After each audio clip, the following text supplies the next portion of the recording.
أشهد أن لا إله إلا الله।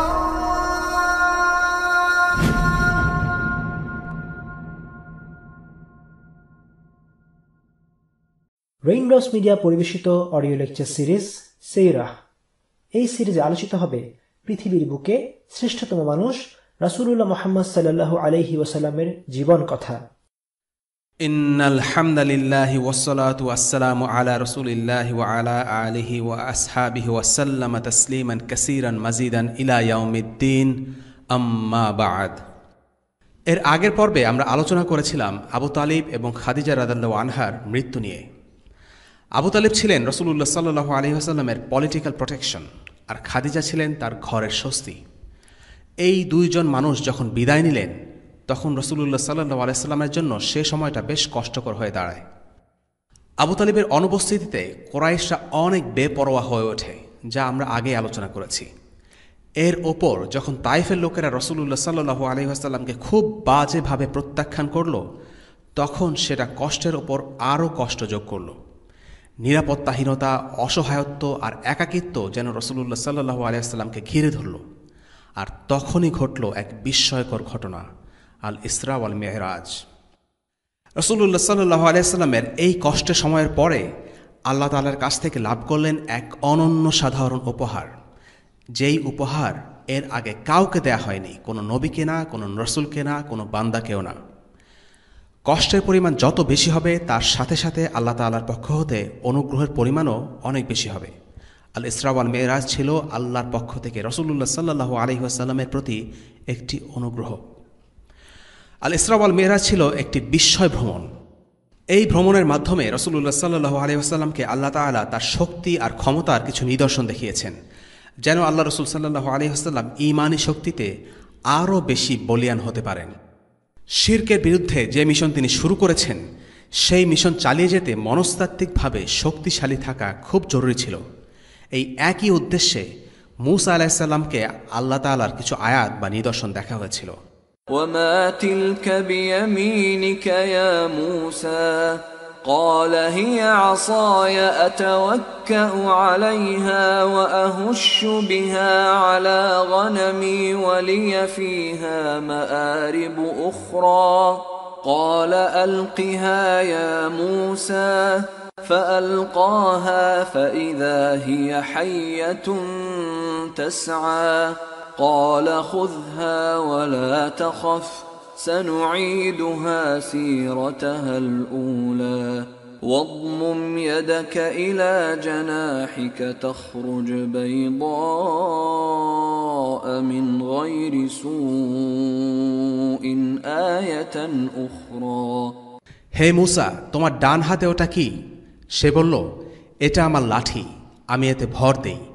এর সাহায্যে আমি আমার মেষপালের জন্য গাছের পাতা ছেড়ে দেই, আর এতে আমার আরও অনেক কাজ হয়। আল্লাহ বললেন, হে মূসা, ওটা নিক্ষেপ করো। তখন সে তা নিক্ষেপ করল। অমনি তা সাপ হয়ে ছুটোছুটি করতে লাগল। আল্লাহ বললেন, ওটাকে ধরো, ভয় পেও না, আমি সেটাকে এক্ষুনি তার আগের রূপে ফিরিয়ে দেব। আর তোমার হাত বগল দিয়ে টানো, তা ক্ষতিকর নয়, এমন শুভ্রোজ্জ্বল হয়ে বের হয়ে আসবে অন্য আরেকটি নিদর্শন হিসাবে। সূরা তোহা আয়াত 17 থেকে 22।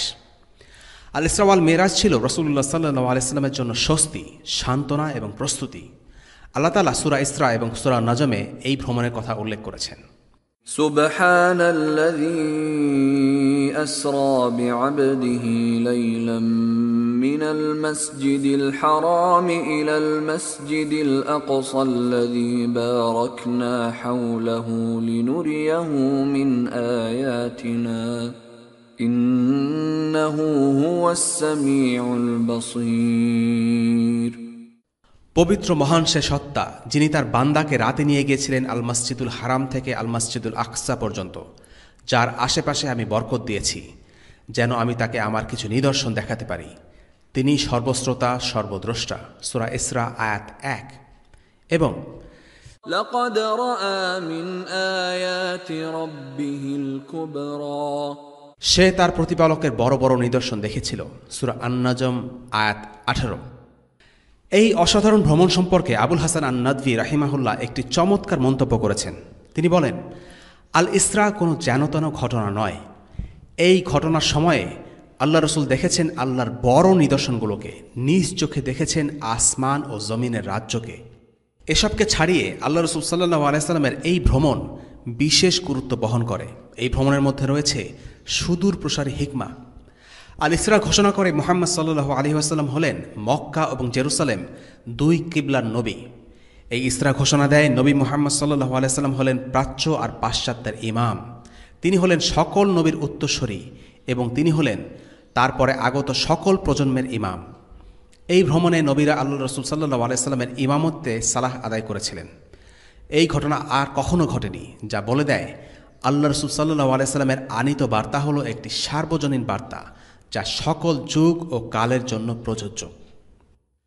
আল ইসরা ওয়াল মেরাজের ঘটনাটি বিভিন্ন হাদিসে এসেছে এবং প্রতিটি বর্ণনার মধ্যে কিছু পার্থক্য ও নতুনত্ব আছে। আমরা সংক্ষিপ্ত এই যাত্রার সার অংশ তুলে ধরার চেষ্টা করব। রাসূলুল্লাহ সাল্লাল্লাহু আলাইহি সাল্লামের বর্ণনায় মেরাজের রাত। আমি তখন আল হিজরে অর্থাৎ কাবার নিকটে অর্ধকোলাকার জায়গাটিতে। আমার কাছে আসলেন একজন ফেরেশতা। তিনি আমার উদরকে উন্মুক্ত করলেন। তারপর হৃৎপিণ্ডকে বের করে এনে ঈমানে পরিপূর্ণ একটি স্বর্ণের পাত্রে রাখলেন। সেটিকে এই পাত্রে ধুয়ে আমার উদরে বসিয়ে দেয়া হলো। এরপর আমার সামনে এমন একটি জন্তু উপস্থিত করা হলো যা আকৃতিতে ঘোড়ার চেয়ে ছোট কিন্তু গাধার চেয়ে বড়। এই জন্তুটি যত দূর সম্ভব দেখা যায় তত দূর পর্যন্ত এক লাফে চলত। আল্লাহ রাসূল সাল্লাল্লাহু আলাইহি সাল্লাম এই জন্তুটির অস্বাভাবিক দ্রুততা সম্পর্কে একটি ধারণা দেওয়ার চেষ্টা করেছেন। এই জন্তুর দু চোখ যত দূর যায় সেই পরিমাণ দূরত্ব সে এক ধাপে অতিক্রম করে, অর্থাৎ এটি প্রচণ্ড দ্রুত গতিসম্পন্ন জন্তু ছিল। তার উপর চড়লে মনে হবে পুরো পৃথিবীটা যেন গুটিয়ে মোড়ানো হচ্ছে। জিবরিল আমাকে সেই জন্তুর উপর উঠতে বললেন। এরপর তিনি আমাকে পথ দেখিয়ে নিয়ে গেলেন। তিনি আমাকে জেরুসালেম নিয়ে গেলেন। সেখানে পৌঁছে আমি আমার বাহনটিকে মসজিদের গেটে বেঁধে ভিতরে প্রবেশ করলাম। তারপর সেখানে 2 রাকাত সালাত আদায় করলাম। সেখানে ওই সময় অন্যান্য নবী রাসূলগণও সালাত আদায় করছিলেন এবং এই জামাতের নেতৃত্বে ছিলেন রাসূলুল্লাহ সাল্লাল্লাহু আলাইহি সাল্লাম। তিনি ইমামের দায়িত্ব পালন করছিলেন। রাসূলুল্লাহ সাল্লাল্লাহু আলাইহি সাল্লাম বলেন, এরপর জিবরিল আমাকে আসমানের দিকে নিয়ে গেলেন। আমরা সবচেয়ে নিচের আসমানের দরজায় পৌঁছলাম। জিবরিল দরজায় টোকা দিলেন। দরজার প্রহরীরা জিবরিলকে জিজ্ঞেস করল, আপনি কে? জিবরিল বললেন, আমি জিবরিল। তারা বলল, আপনার সাথে কে আছেন? জিবরিল বললেন, মুহাম্মদ সাল্লাল্লাহু আলাইহি ওয়াসাল্লাম। তারা বললেন, তাকে কি আসার অনুমতি দেয়া হয়েছে? জিবরিল বললেন, হ্যাঁ। তারা বললেন, তাকে স্বাগতম এবং তার আগমনে আমরা আনন্দিত। প্রহরীরা আনন্দের সাথে গেট খুলে দিল। এখানে লক্ষণীয়, অনুমতি ছাড়া সেখানে ঢুকতে পারে না কেউ, এমনকি রাসূলুল্লাহ সাল্লাল্লাহু আলাইহি সাল্লামও পারেননি। গেট খুলে দেওয়ার পর রাসূলুল্লাহ সাল্লাল্লাহু আলাইহি সাল্লাম ভিতরে প্রবেশ করলেন। আমি ভেতরে প্রবেশ করে পিতা আদম আলাইহিস সালামকে দেখতে পেলাম। জিবরিল তার সাথে আমাকে পরিচয় করিয়ে দিলেন। জিবরিল বললেন, ইনি আপনার পিতা আদম আলাইহিস সালাম, তাকে সালাম দিন। আমি আসসালামু আলাইকুম বললাম। তিনি আমাকে ওয়ালাইকুম আসসালাম বললেন। এরপর আদম বললেন, আমার পবিত্র পুত্রকে স্বাগতম, পবিত্র রাসূলকে স্বাগতম। আদম আলাইহিস সালাম দেখা পেলেন তার কোটি কোটি সন্তানদের মধ্যে সর্বশ্রেষ্ঠ পুত্র মুহাম্মদ সাল্লাল্লাহু আলাইহি সাল্লামের। 1000 বছর পরে সর্বশ্রেষ্ঠ পুত্রের সাথে দেখা করার সুযোগ পাওয়া ছিল পিতা আদমের জন্য এক মহা আনন্দের ঘটনা। রাসূলুল্লাহর জন্য সেই মুহূর্তটি অবশ্যই একটি অভূতপূর্ণ আনন্দময় মুহূর্ত ছিল, কিন্তু তাদের আলাপচারিতার সময় ছিল বেশ অল্প। কেননা রাসূলুল্লাহ সাল্লাল্লাহু আলাইহি সাল্লামের হাতে সময় ছিল কম, তার জন্য আরও অনেক কিছু অপেক্ষা করছে। এরপর জিবরিল রাসূলুল্লাহ সাল্লাল্লাহু আলাইহি সাল্লামকে নিয়ে দ্বিতীয় আসমানের দিকে রওনা দেন। তারা সেখানকার দরজায় পৌঁছলে আগের মতো প্রহরীরা তাদের পরিচয় জানতে চাইল। পরিচয় পর্ব শেষে তারা দরজা খুলে দিল। নবীজি সাল্লাল্লাহু আলাইহি সাল্লাম বলেন, আমি ভিতরে প্রবেশ করে ঈসা আলাইহিস সালাম ও ইয়াহিয়া আলাইহিস সালামের দেখা পেলাম। তারা দুইজন ছিলেন আত্মীয়। রাসূলুল্লাহ সাল্লাল্লাহু আলাইহি সাল্লাম বর্ণনা করেন, আমি তাদের সাথে সালাম বিনিময় করলাম, অর্থাৎ নবীরা একে অপরকে আসসালামু আলাইকুম বলে অভিবাদন জানাতেন। এরপর তৃতীয় আসমানের দিকে রওনা দিলাম। সেখানে পৌঁছে দেখা হলো ইউসুফ আলাইহিস সালামের সাথে। ইউসুফ আলাইহিস সালামের সম্পর্কে রাসূলুল্লাহ সাল্লাল্লাহু আলাইহি সাল্লাম বলেছেন, তাকে দুনিয়ার সৌন্দর্যের অর্ধেক দেওয়া হয়েছিল। চতুর্থ আসমানে গিয়ে রাসূলুল্লাহ সাল্লাল্লাহু আলাইহি সাল্লাম দেখা করলেন নবী ইদ্রিস আলাইহিস সালামের সাথে। নবী করিম সাল্লাল্লাহু আলাইহি সাল্লাম বর্ণনা করেন, আমরা এরপর পঞ্চম আসমানে গেলাম। সেখানে হারুন আলাইসাল্লামের সাথে দেখা হলো। মুসা আলাইসাল্লাম ছিলেন ষষ্ঠ আসমানে, তার সাথেও আমার সাক্ষাৎ হয়। রাসূলুল্লাহ সাল্লাল্লাহু আলাইহি সাল্লামকে দেখে সালাম বিনিময় ও স্বাগত জানানোর পর মুসা আলাইসাল্লাম কাঁদা শুরু করলেন। কান্নার কারণ জিজ্ঞেস করা হলে তিনি বললেন, এক যুবককে রিসালাতের দায়িত্ব দেয়া হয়েছে আমার পরে, কিন্তু জান্নাতে তার অনুসারীর সংখ্যা আমার চেয়ে বেশি হবে। মুহাম্মদ সাল্লাল্লাহু আলাইহি সাল্লামের আবির্ভাবের আগে যে কোনো নবীর চেয়ে মুসা আলাইহিস সালামের অনুসারীর সংখ্যা ছিল সবচেয়ে বেশি। বনী ইসরাইল ছিল সংখ্যার দিক থেকে অন্য সকল মুসলিম জাতি অপেক্ষা সর্ববৃহৎ, কিন্তু মুহাম্মদ সাল্লাল্লাহু আলাইহি সাল্লামের উম্মতের সংখ্যা বনী ইসরাইল থেকেও বেশি। এই কারণেই মুসা আলাইহিস সালাম কাঁদছিলেন। মুসা আলাইহিস সালাম ও মুহাম্মদ সাল্লাল্লাহু আলাইহি ওয়াসাল্লামের মধ্যে উম্মতের সংখ্যা নিয়ে প্রতিযোগিতা বিদ্যমান ছিল, কিন্তু এই প্রতিযোগিতার মধ্যে কোনো রকম ঈর্ষাবোধ বা হিংসা ছিল না। তাদের মধ্যে হৃদ্যতাপূর্ণ প্রতিযোগিতা ছিল। মুসা আলাইহিস সালাম ও মুহাম্মদ সাল্লাল্লাহু আলাইহি সাল্লামের পরবর্তী কথোপকথন থেকে তা স্পষ্ট হয়। রাসূলুল্লাহ সাল্লাল্লাহু আলাইহি সাল্লাম বললেন, এরপর আমাকে নেওয়া হলো সপ্তম আসমানে। সেখানে আমি আমার পিতা ইব্রাহিম আলাইহিস সালামের সাথে সাক্ষাৎ করলাম এবং তার সাথে সালাম বিনিময় করলাম। তারপর আমাকে দেখানো হলো বাইতুল মামুর। অন্য একটি বর্ণনায় এসেছে যে ইব্রাহিম আলাইহিস সালাম বাইতুল মামুরে হেলান দিয়ে দাঁড়িয়েছিলেন। বাইতুল মামুরের নাম কোরআনে উল্লেখ করা আছে। আল্লাহ তাআলা কোরআনে বাইতুল মামুরের শপথ নিয়েছেন। কাবা ঘর যেমন আল্লাহ তাআলার ইবাদত করার জন্য দুনিয়ার বুকে প্রতিষ্ঠিত প্রথম ঘর, বাইতুল মামুরও তেমন। তবে সেখানে ইবাদত করে ফেরেশতারা। মুসলিমরা যেমন কাবার চারপাশে তাওয়াফ করে, তেমনি ফেরেশতারা বাইতুল মামুরে আল্লাহর ইবাদত করে। রাসূলুল্লাহ সাল্লাল্লাহু আলাইহি সাল্লাম বলেছেন যে প্রতিদিন বাইতুল মামুরে ৭০,০০০ জন ফেরেশতা যায়, আর তারা কোনোদিনই সেখানে ফিরে আসে না। বাইতুল মামুরে ফেরেশতাদের সংখ্যার কাছে দুনিয়ার মানুষের সংখ্যা কিছুই না। মহাবিশ্বের সর্বত্র ৪ আঙ্গুল পর পর ফেরেশতারা ছড়িয়ে ছিটিয়ে আছে। তারা রুকু অথবা সিজদায় আল্লাহর ইবাদত করছে। এই সুবিশাল সৃষ্টির সামনে মানবজাতির সংখ্যা অতি নগণ্য। ইব্রাহিম আলাইহিস সালাম বাইতুল মামুরে হেলান দিয়ে বিশ্রাম নেয়ার ঘটনাটি বেশ তাৎপর্যপূর্ণ, কারণ তিনি দুনিয়াতে কাবা নির্মাণ করেছিলেন। আল্লাহ তাআলা যখন তাকে দুনিয়া থেকে নিয়ে গেলেন, তখন তাকে ফেরেশতাদের ঘর বাইতুল মামুরে বিশ্রাম নেয়ার সুযোগ দিয়েছেন। এরপর রাসূলুল্লাহ সাল্লাল্লাহু আলাইহি সাল্লাম বলেছেন, আমি সেখানে সিদরাতুল মুনতাহা দেখেছি। আরও কিছু দূরে গিয়ে আমি সিদরাতুল মুনতাহায় পৌঁছলাম। সিদরাতুল মুনতাহা একটি গাছ। এটি আসমানের শেষ প্রান্তে অবস্থিত। এর পরেই শুরু হয়েছে আখিরাতের জীবন, জান্নাত, আল্লাহ তাআলা আরশ। অর্থাৎ আল্লাহ তাআলা সৃষ্ট এই বিশ্বের শেষ প্রান্ত হল সিদরাতুল মুনতাহা। একটার পর একটা করে মোট ৭ আসমান, সব শেষে রয়েছে সিদরাতুল মুনতাহা। এর পরে শুরু হয়েছে অন্য আরেক জগৎ, আখিরাতের আবাস। রাসূলুল্লাহ সাল্লাল্লাহু আলাইহি সাল্লাম মুনতাহায় পৌঁছে দেখলেন এর নিচ থেকে ৪টি নদী প্রবাহিত হচ্ছে। তিনি জিবরিলকে এই নদী সম্পর্কে জিজ্ঞেস করলেন।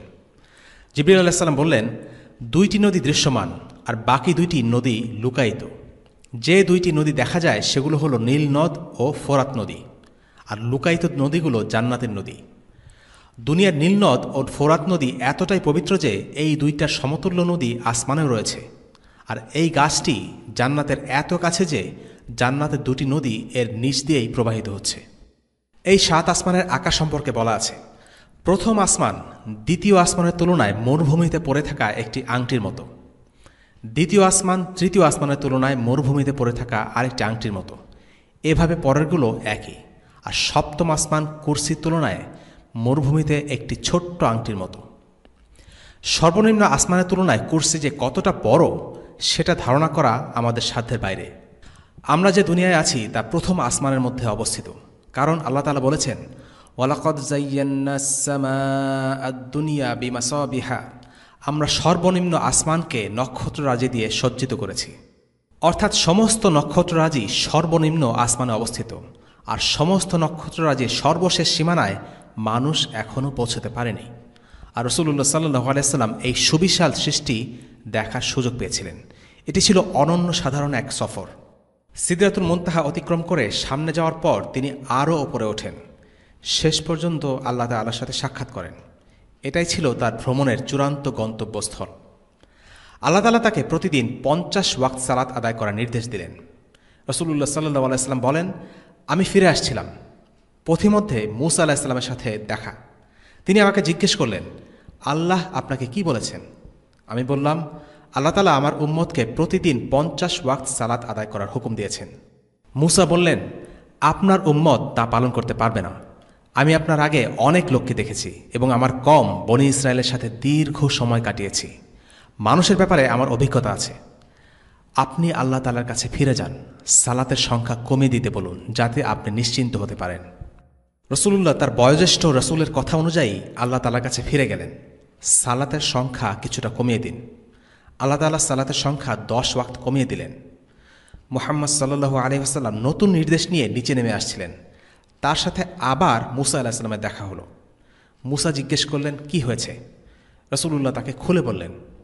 তখন মূসা বললেন, আবার ফিরে যান, সালাতের সংখ্যা আরও কিছু কমিয়ে দেওয়ার জন্য আল্লাহ তাআলাকে অনুরোধ করুন। রসুলুল্লাহ সাল্লাল্লাহু আলাইহি ওয়াসাল্লাম আবার আল্লাহ তাআলার কাছে গেলেন। আরও 10 ওয়াক্ত কমিয়ে দেওয়া হলো। ফিরতি পথে মূসা তাকে আবার জিজ্ঞেস করলেন। রসুলুল্লাহ সাল্লাল্লাহু আলাইহি ওয়াসাল্লাম তাকে জানালেন যে আল্লাহ তাআলা সালাতের সংখ্যা কমিয়ে 30 ওয়াক্ত করার নির্দেশ দিয়েছেন। মূসা আলাইহিস সালাম সালাতের সংখ্যা আরও কমিয়ে আনার জন্য ফিরে যেতে বললেন। মুহাম্মদ সাল্লাল্লাহু আলাইহি ওয়াসাল্লাম আবারও ফিরে গেলেন এবং এবারও 10 কমিয়ে দেয়া হলো। মূসা এই কথা শুনে আবার যেতে বললেন। এবার কমিয়ে 10 করা হলো। মূসার উপদেশ অনুযায়ী মুহাম্মদ সাল্লাল্লাহু আলাইহি ওয়াসাল্লাম আবার গেলেন। এবার কমিয়ে 5 ওয়াক্ত নির্ধারণ করা হলো। তিনি ফিরে এসে মূসা আলাইহিস সালামকে তা জানালেন। মূসা আলাইহিস সালাম বললেন, মুহাম্মদ, মানুষ সম্পর্কে আমার অনেক অভিজ্ঞতা আছে। আমি বনী ইসরায়েলের সাথে ছিলাম। আপনার উম্মতের জন্য এটাও কষ্টকর হবে। আপনি আবার ফিরে যান এবং আরও কমিয়ে দেওয়ার জন্য আল্লাহ তাআলাকে অনুরোধ করুন। মুহাম্মদ সাল্লাল্লাহু আলাইহি ওয়াসাল্লাম বললেন, আবার অনুরোধ করতে আমি লজ্জাবোধ করছি, আমি আর পারব না। মুহাম্মদ সাল্লাল্লাহু আলাইহি ওয়াসাল্লাম ও মূসা আলাইহিস সালামের ব্যক্তিত্বের মাঝে বেশ কিছু পার্থক্য আছে। মূসা আলাইহিস সালাম সালাতের সংখ্যা কমানোর জন্য আল্লাহ তাআলার কাছে তর্ক করতে দ্বিধাবোধ করতেন না।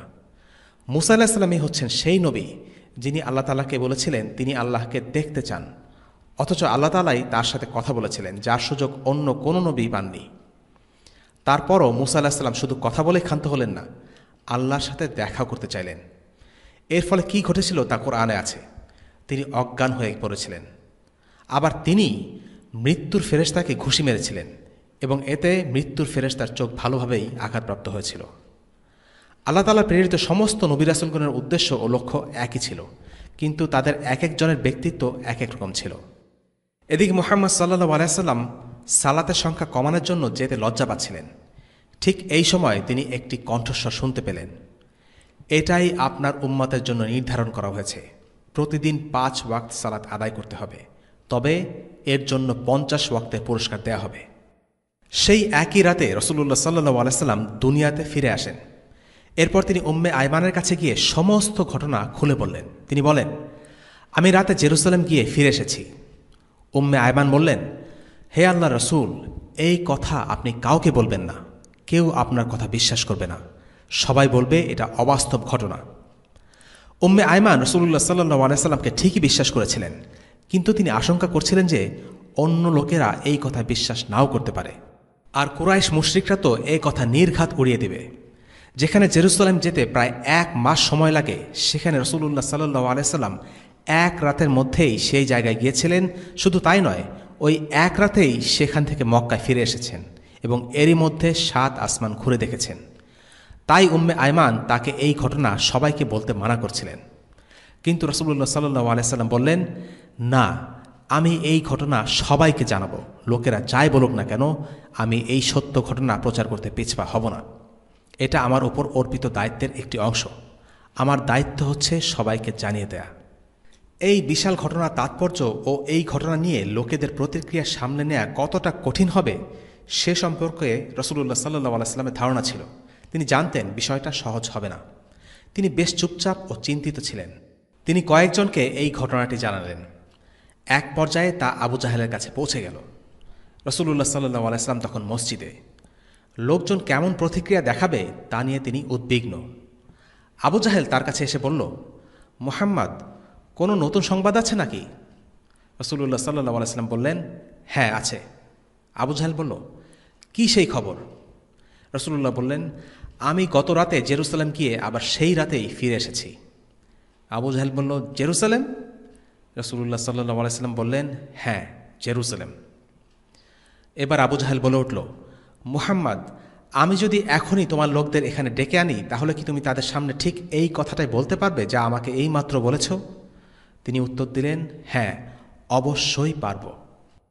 আবু জাহেল বেশ খুশি মনে কুরাইশদের ডাকতে লাগল। এটা ছিল তার জন্য মুহাম্মাদকে পাগল প্রমাণ করার জন্য সুবর্ণ সুযোগ। সে সবাইকে ডাকতে লাগল, হে কুরাইশের লোকেরা, এদিকে এসো, শুনে যাও। সবাই উপস্থিত হলে সে রাসূলুল্লাহ সাল্লাল্লাহু আলাইহি সাল্লামকে বলল, হে মুহাম্মদ, তুমি কিছুক্ষণ আগে আমাকে যা বলেছ তা তোমার লোকদেরকে শোনাও দেখি। রাসূলুল্লাহ সাল্লাল্লাহু আলাইহি সাল্লাম কোনো রকম দ্বিধাদ্বন্দ্ব ছাড়া বা অস্বস্তি ছাড়াই তাদেরকে বললেন, আমি গত রাতে জেরুসালেম গিয়ে ফিরে এসেছি। উপস্থিত লোকেরা এই কথা শুনে হাসাহাসি করতে লাগল, শীষ বাজিয়ে হাততালি দিয়ে অবজ্ঞা করতে লাগল। এই ঘটনা তাদের জন্য এক চরম বিনোদনের জন্ম দিল। পরিস্থিতি খুব অস্বস্তিকর হয়ে উঠল। চারপাশের মানুষেরা এই ঘটনা নিয়ে মজা করছে, হাসি ঠাট্টা করছে, হাততালি দিচ্ছে। সেখানে তখন এমন কিছু লোক ছিল যারা নিয়মিত জেরুসালেম যেত। তারা রাসূলুল্লাহ সাল্লাল্লাহু আলাইহি সাল্লামকে মসজিদের বর্ণনা দিতে বলল, জেরুসালেমের বর্ণনা দিতে বলল। রাসূলুল্লাহ সাল্লাল্লাহু আলাইহি সাল্লাম বলেছেন, আমি জেরুসালেমের বর্ণনা দেওয়া শুরু করলাম এবং এক সময়ে আমি আটকে গেলাম। রাসূলুল্লাহ সাল্লাল্লাহু আলাইহি সাল্লাম সেখানে খুব বেশি সময় কাটাতে পারেননি, তাই তিনি ওই জায়গার খুঁটিনাটি বর্ণনা মনে করতে পারছিলেন না। এরপর রাসূলুল্লাহ সাল্লাল্লাহু আলাইহি সাল্লাম বলেছেন, তখন আল্লাহ তাআলা আমাকে জেরুসালেম দেখালেন এবং আমি এর বিস্তারিত বর্ণনা তাদেরকে শোনাতে লাগলাম, প্রতিটা পাথরের, প্রতিটা ইটের। তখন লোকেরা অবাক হয়ে গেল। তারা স্বীকার করতে বাধ্য হলো যে তিনি একেবারে নিখুঁত বর্ণনা দিয়েছেন। তবে ইবনে ইসহাকের আরেকটি বর্ণনায় অন্য একটি জিনিসও উল্লেখ করা আছে। সেখানে বলা হয়েছে, যখন রাসূলুল্লাহ সাল্লাল্লাহু আলাইহি সাল্লাম মক্কায় ফিরে আসছিলেন তখন তিনি কুরাইশদের একটি কাফেলা দেখতে পান। সেই কাফেলাটি তাদের একটি উট হারিয়ে ফেলেছিল। রাসূলুল্লাহ সাল্লাল্লাহু আলাইহি সাল্লাম ভ্রমণকালে উপরে ছিলেন, তাই তিনি তাদের হারানো উটটি দেখতে পেয়ে তাদেরকে বলেছিলেন, তোমাদের হারানো উটটি এই জায়গাতে আছে। কাফেলার লোকেরা বুঝতে পারছিল না যে এই আওয়াজ কোথা থেকে আসছে। এরপর তিনি নিচে নেমে তাদের পানির পাত্র থেকে পানি খেয়েছিলেন। এই কাফেলার বর্ণনা তার মনে ছিল। তাই রাসূলুল্লাহ সাল্লাল্লাহু আলাইহি সাল্লাম প্রমাণস্বরূপ তাদেরকে উদ্দেশ্য করে বলতে লাগলেন, তোমাদের অমুক কাফেলাটি তমুক স্থানে আছে, তারা তাদের উট হারিয়ে ফেলেছিল, আমি তাদের পাত্র থেকে পানি পান করেছিলাম। কাফেলাটির সামনে একটি উট ছিল। এরপর তিনি সেই উটের বর্ণনা দিতে লাগলেন এবং উটের উপর কি কি ছিল তাও বলে দিলেন। রাসূলুল্লাহ সাল্লাল্লাহু আলাইহি সাল্লামের দেয়া তথ্য যাচাই করার জন্য তারা তখনই কাফেলার কাছে কিছু লোক পাঠালো। এটি তখনও মক্কার বাইরে ছিল। পরে তারা মিলিয়ে দেখল যে রাসূলুল্লাহ সাল্লাল্লাহু আলাইহি সাল্লাম যা যা বলেছেন তার সবই সত্য। কাফেলার লোকেরা উট হারিয়ে ফেলেছিল এবং আকাশ হতে আগত একটি আওয়াজ শুনে তারা তা খুঁজে পেয়েছিল। এমনকি তাদের কাছে যে খাওয়ার পানি ছিল তার পরিমাণও কিছুটা কমে গিয়েছিল। এত সব নিদর্শন আর প্রমাণ তাদের সামনে উপস্থিত করা সত্ত্বেও তারা এই ঘটনায় বিশ্বাস স্থাপন করতে পারেনি। মিরাজের ঘটনাটি হজম করা সবার জন্য এতটাই কষ্টকর ছিল যে বেশ কিছু দুর্বল ঈমানের মুসলিম মুরতাদ হয়ে যায়। কিন্তু আল্লাহ তাআলা এই ধরনের মুজিজা তার নবীদেরকেই দেখিয়ে থাকেন। আল ইসরা ওয়াল মেরাজের বর্ণনা এখানে শেষ নয়। আমরা সংক্ষেপে শুরু থেকে শেষ পর্যন্ত ইসরা ওয়াল মেরাজের ভ্রমণ কাহিনী বর্ণনা করেছি। এই ভ্রমণের মধ্যে আরও অনেকগুলো ঘটনা আছে, যেমন নবীদেরকে রাসূলুল্লাহ সাল্লাল্লাহু আলাইহি ওয়াসাল্লাম দেখেছেন, তাদের সাথে কথা বলেছেন, বাইতুল মামুর দেখেছেন, সিদরাতুল মুনতাহার বিশদ বর্ণনা করেছেন। হাদিস এবং সিরাতে ইসরা ওয়াল মেরাজের আরও অনেক বর্ণনা পাওয়া যায়। তবে সেই বর্ণনাগুলো ছড়ানো ছিটানো, ভ্রমণের ঠিক কোথায় ঘটেছে এবং কখন ঘটেছে সেগুলো পরিষ্কার নয়। আপাত পরস্পর বিরোধী কিছু বর্ণনা আছে। মেরাজের ঘটনা নিয়ে আরও অনেক জাল বর্ণনাও আছে, কাজেই এই ব্যাপারে সাবধানতা অবলম্বন করা জরুরি। এবং আরেকটা বিষয় জেনে রাখা দরকার, পুরো মাক্কি জীবনের যত হাদিস আছে সেগুলো সবগুলো একত্র করলে মেরাজের যতগুলো হাদিস আছে তার চেয়ে সংখ্যায় কম হবে। প্রথম একটি ঘটনা উল্লেখ করা যাক, দুধ, পানি, মধু এবং মদের পাত্রের ঘটনা। এই ঘটনাটার বেশ কয়েকটা ভার্সন আছে। একটি বর্ণনায় এসেছে, বাইতুল মাকদিসে সালাত আদায় করার পর জিবরিল আল্লাহ রাসূল সাল্লাল্লাহু আলাইহি সাল্লামের সামনে দুধ, পানি এবং মদের 3টি পাত্র রাখলেন। কোনো বর্ণনায় এসেছে দুধ, মধু এবং মদ, কোনো বর্ণনায় এসেছে শুধু দুধ এবং মদের পাত্রের কথা। তবে এই ঘটনাটি কখন ঘটেছে সেটা নিয়েও একাধিক বর্ণনা আছে। কেউ বলেছেন এটা বাইতুল মাকদিসে, কেউ বলেছেন ঊর্ধ্বাকাশে, আল্লাহই ভালো জানেন। তবে প্রতিটি বর্ণনায় আল্লাহ রাসূল সাল্লাল্লাহু আলাইহি সাল্লাম বেছে নিলেন দুধের পাত্র। এর একটি প্রতীকী অর্থ আছে। দুধ হচ্ছে বিশুদ্ধতার প্রতীক, হিদায়াতের প্রতীক। অন্যদিকে মদ হচ্ছে পথভ্রষ্টতার প্রতীক। আল্লাহ রসুল সাল্লাল্লাহু আলাইহি সাল্লাম যখন দুধের পাত্র বেছে নিলেন, তখন জিবরিল বললেন, আপনি হিদায়াত লাভ করলেন এবং আপনার উম্মতও হিদায়াত লাভ করল। দ্বিতীয় ঘটনা, নবীদের সাথে কথোপকথন। রাসূলুল্লাহ সাল্লাল্লাহু আলাইহি সাল্লাম যখন অন্য নবীদের সাক্ষাৎ পেলেন, তাদের সাথে কি বিষয়ে কথা বলেছিলেন? তাদের আলোচনার একটি টপিক ছিল শেষ জামানা বা বিচার দিবস। ইব্রাহিম আলাইহিসসালাম এবং মুসা আলাইহিসসালাম এই ব্যাপারে তেমন কিছু জানতেন না, কিন্তু এই ব্যাপারে ঈসা আলাইহিসসালামের কিছু জ্ঞান ছিল।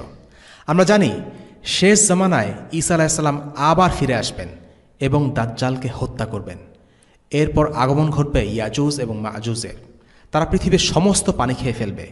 এরপর ঈসা আলাইহিসসালাম আল্লাহর কাছে দোয়া করবেন এবং এরপর ইয়াজুজ এবং মাজুজ মারা যাবে। তখন পুরো পৃথিবী জুড়ে তাদের লাশ ছড়িয়ে থাকবে। এরপর তিনি আবার দোয়া করবেন। তখন আল্লাহ তাআলা বৃষ্টি বর্ষণ করাবেন এবং পুরো দুনিয়া পরিষ্কার হয়ে যাবে। আর এরপরই হবে কিয়ামত। এই বর্ণনাটি আল্লাহ রাসূল জেনেছেন ঈসা আলাইহিসসালাতু ওয়াসসালামের কাছ থেকে। মুসা আলাইহিসসালামের সাথে নবীজির কী কথোপকথন হয়েছে সেটা আমরা একটু আগে উল্লেখ করেছি। ইব্রাহিম আলাইহিসসালামের সাথে নবীজির কথোপকথনের একটি ঘটনা আছে। ইব্রাহিম আলাইহিসসালাম নবীজিকে বললেন, মুহাম্মদ, তোমার উম্মাহকে আমার সালাম দিও। তাদেরকে বলে দিও, জান্নাতের মাটি উর্বর, কিন্তু সেখানে কোনো ফসল নেই। জান্নাতের মাটিতে চারা গজাবে জিকির থেকে, সুবহানাল্লাহ, আলহামদুলিল্লাহ, লা ইলাহা ইল্লাল্লাহ, আল্লাহু আকবার। অর্থাৎ আমরা যদি একবার করে একটি তাসবিহ পাঠ করি, তাহলে জান্নাতে একটি করে গাছ জন্ম নেবে। নবীরা দেখতে কেমন ছিলেন সেটা আমরা এই ইসরা ওয়াল মিরাজের বর্ণনা থেকে জানতে পারি। সিরাতে ইবন হিশামে বর্ণিত। ইবন ইসহাক বলেন, ইমাম জুহরি সাঈদ ইবন মুসাইয়্যিব রাহিমাহুল্লাহ থেকে বর্ণনা করেন যে রাসূলুল্লাহ সাল্লাল্লাহু আলাইহি সাল্লামের সফরে ইব্রাহিম আলাইহিসসালাম, মুসা আলাইহিসসালাম এবং ঈসা আলাইহিসসালামকে দেখে এসে সাহাবায়ে কেরামের কাছে তাদের আকার আকৃতিও বর্ণনা করেছিলেন। তিনি বলেছিলেন, দৈহিক গঠনের দিক দিয়ে তোমাদের সাথী অর্থাৎ আমি অপেক্ষা আর কাউকে ইব্রাহিম আলাইহিসসালামের সঙ্গে বেশি সাদৃশ্যপূর্ণ দেখিনি, আর তোমাদের সাথীর সাথেও বেশি সাদৃশ্যপূর্ণ হযরত ইব্রাহিম আলাইহিসসালাম ছাড়া কাউকে দেখিনি। আর মুসা আলাইহিসসালাম সম্পর্কে বলেন, তিনি বাদামি বর্ণের দীর্ঘকায়, হালকা পাতলা, কোকড়া চুল বিশিষ্ট উন্নত নাসিকাযুক্ত লোক, অনেকটা আজদের শাখাগোত্র শানুয়ার লোকদের মতো। আর তিনি ঈসা আলাইহিসসালাম সম্পর্কে বলেন, তিনি তো লাল বর্ণের মাঝারি আকৃতির লোক। তার চুল ছিল সোজা, চেহারায় অনেক তিল ছিল, মনে হচ্ছিল তিনি যেন সবে গোসলখানা থেকে বের হয়েছেন। মাথা থেকে পানি পড়ছিল, অথচ তার মাথায় কোনো পানি ছিল না। তোমাদের মধ্যে উরওয়া ইবনে মাসউদ সাকাফি তার সাথে বেশি সাদৃশ্যপূর্ণ। ৩ নম্বর ঘটনা, সিদরাতুল মুনতাহা। সিদরাতুল মুনতাহা হচ্ছে একটি গাছ, যা আমরা আগেই বলেছি। গাছটির শাখাগুলো বিশাল, পাতাগুলো হাতির কানের মতো, আর ফলগুলো হিজর অঞ্চলের জলাধারের মতো, অনেকটা ড্রামের মতো বলতে পারেন। রঙিন কিছু জিনিস সেই গাছকে ঢেকে রেখেছে। স্বর্ণের প্রজাপতি সেই সিদরাতুল মুনতাহাকে ঘিরে উড়োউড়ি করে। খুবই মনোমুগ্ধকর একটি গাছ, যা আল্লাহ রাসূলকে দেখানো হয়েছিল। সিদরাতুল মুনতাহা বুখারীর একটি হাদিসে এসেছে, নবীজি যখন সপ্তম আসমানে ইব্রাহিম আলাইহিসসালামকে অতিক্রম করলেন, তখন সিদরাতুল মুনতাহা দেখেছেন। আবার মুসলিমের হাদিসে এসেছে ষষ্ঠ আসমানে তিনি সিদরাতুল মুনতাহা দেখেছেন। ইমাম আন-নাওয়ীর মতে এই গাছটি এতই বড় যে এর গুড়ি বা কাণ্ড হচ্ছে ষষ্ঠ আসমানে, আর শাখা প্রশাখাগুলো বিস্তৃত সপ্তম আসমানে। সুবহানাল্লাহ। এই সিদরাতুল মুনতাহায় রাসূলুল্লাহ সাল্লাল্লাহু আলাইহি ওয়াসাল্লাম জিবরিলকে তার সত্যিকার আকৃতি দেখেছিলেন। জিবরিলের সত্যিকারের আকৃতিতে তার আছে ৬০০ পাখা। এক একটি পাখা আসমান থেকে জমিন পর্যন্ত বিস্তৃত। আল্লাহ তাআলা কোরআনে বলেন, وَلَقَدْ رَآهُ نَزْلَةً أُخْرَى عِندَ سِدْرَةِ الْمُنْتَهَى عِندَهَا جَنَّةُ الْمَأْوَى إِذْ يَغْشَى السِّدْرَةَ مَا يَغْشَى مَا زَاغَ الْبَصَرُ وَمَا طَغَى لَقَدْ رَأَى مِنْ آيَاتِ رَبِّهِ الْكُبْرَى। নিশ্চয়ই সে তাকে আরেকবার দেখেছিল সিদরাতুল মুনতাহার নিকট, যার কাছে অবস্থিত বসবাসের জান্নাত। যখন গাছটি যা দিয়ে ঢেকে থাকার তা দিয়ে ঢাকা ছিল, তার দৃষ্টি এদিক সেদিক যায়নি এবং সীমাও অতিক্রম করেনি। নিশ্চয় সে তার রবের বড় বড় নিদর্শনসমূহ দেখে এসেছে। সূরা আন-নজম আয়াত ১৩ থেকে ১৮। এই ভ্রমণে নবীজি এবং জিবরিলের মধ্যে দূরত্ব ছিল ২ ধনুকের কম, যা কোরআনে আল্লাহ তাআলা উল্লেখ করেছেন। علمه شديد القوى ذو مرة فاستوى وهو بالأفق الأعلى ثم دنا فتدلى فكان قاب قوسين أو أدنى فأوحى إلى عبده ما أوحى তাকে শিক্ষা দিয়েছে প্রবল শক্তিধর প্রজ্ঞার অধিকারী। অতঃপর সে স্থির হয়েছিল, তখন সে ঊর্ধ্ব দিগন্তে। তারপর সে নিকটবর্তী হল, অতঃপর আরও কাছে এলো, তখন সে নৈকট্য ছিল 2 ধনুকের পরিমাণ অথবা তারও কম। অতঃপর তিনি তার বান্দার প্রতি যা ওহী করার তা ওহী করলেন। সূরা আন-নজম আয়াত 5 থেকে 10। প্রসঙ্গক্রমে একটি বিষয় এই ব্যাপারে না জানলেই নয়, আল্লাহ রাসূল সাল্লাল্লাহু আলাইহি ওয়াসাল্লাম কি মিরাজের রাতে আল্লাহকে দেখেছিলেন? এই আয়াতের বরাত দিয়ে একজন মাসরুক নামের একজন তাবেঈ, যিনি ছিলেন সাহাবীদের ছাত্র, তিনি আয়েশা রাদিয়াল্লাহু আনহাকে জিজ্ঞেস করেন, উম্মুল মুমিনিন, আপনাকে একটি প্রশ্ন করতে চাই, আপনি রাগ করবেন না। আচ্ছা, এই আয়াতে কি বলা হচ্ছে না নবীজি আল্লাহকে দেখেছেন? তাদের মাঝে 2 ধনুকেরও কম দূরত্ব ছিল। আয়েশা রাদিয়াল্লাহু আনহা উত্তরে বললেন, সুবহানাল্লাহ, তোমার এই কথা শুনে তো আমার গায়ের রোম খাড়া হয়ে গেল। তুমি যা জিজ্ঞেস করেছ তা আমি সবার আগে নবীজিকে জিজ্ঞেস করেছিলাম। এই আয়াতে জিবরিলের কথা বলা হয়েছে, আল্লাহ সুবহানাহু ওয়া তাআলার কথা না। আয়েশা রাদিয়াল্লাহু আনহা অন্যত্র বলেন, যে বলে নবীজি আল্লাহকে দেখেছেন সে মিথ্যা বলেছে, কেননা আল্লাহ তাআলা কোরআনে বলেছেন কোনো দৃষ্টি তাকে দেখতে পারে না। এছাড়াও মুসলিমে একটি হাদিস আছে যেখানে আবু যর রাদিয়াল্লাহু আনহু নবীজিকে জিজ্ঞেস করেছিলেন, আপনি কি আপনার রবকে দেখেছিলেন? নবীজি সাল্লাল্লাহু আলাইহি ওয়াসাল্লাম উত্তর দেন, তিনি তো নূর, আমি তাকে কিভাবে দেখব?